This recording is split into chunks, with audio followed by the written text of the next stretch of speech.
சிவகங்கையில, வைகை நதியில, திருப்புவனத்துல உங்களுடன் ஸ்டாலின் வந்த பெட்டிஷன்லாம் ஆத்துல போட்டதை பார்த்தோம். இன்னைக்கு வட்டாட்சியர் வந்து கம்ப்ளைண்ட் கொடுத்திருக்காரு, ஆபீஸ்ல வச்சதை அவனை திருடிட்டு போயிட்டாங்க.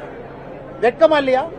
இந்த மாதிரிலாம் சொல்றீங்க, மக்கள் அதை நம்பணும்னு நினைக்கிறீங்களா? வட்டாட்சியர் அலுவலகத்துக்குள்ள பூட்டு போட்டு திருடி இருந்தா அன்னைக்கே உங்களுக்கு தெரிஞ்சிருக்கும். பூட்டை உடைச்சு ஆத்துல வீசினதுக்கு அப்புறம் நாங்கெல்லாம் அதை உங்க கவனத்துக்கு கொண்டு வரோம், பத்திரிகை நண்பர்கள் கவனத்துக்கு கொண்டு வரோம். ஆத்துல போட்டு 3 நாள் கழிச்சு வட்டாட்சியர் போலீஸ் ஸ்டேஷன் போய் யாரோ வட்டாட்சியர் அலுவலகத்தில் வந்து அப்ளிகேஷனை திருடிட்டு போயிட்டான், ஆத்துல தூக்கி போட்டான்னு கம்ப்ளைண்ட் கொடுக்கறாங்க. தமிழ்நாடு முழுவதுமே இந்த உங்களுடன் ஸ்டாலின் என்பதே ஒரு ஃப்ராடு திட்டம்.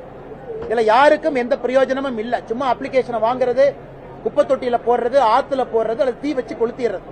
அப்படி இருக்கும் பொழுது எதற்காக இந்த பில்டப் டிராமா? அதனால் முதலமைச்சர் நேரடியா பதில் சொல்லணும். எங்களுக்கு வட்டாட்சியர் பதில், இந்த பதில் வேண்டாம். உங்களுடன் ஸ்டாலின் என்கின்ற நிகழ்வை நடத்திவிட்டு எதற்காக பொதுமக்களை ஏமாற்றிக் கொண்டிருக்கின்றீர்கள் என்பதும் எங்களுடைய கேள்வியா இருக்கு.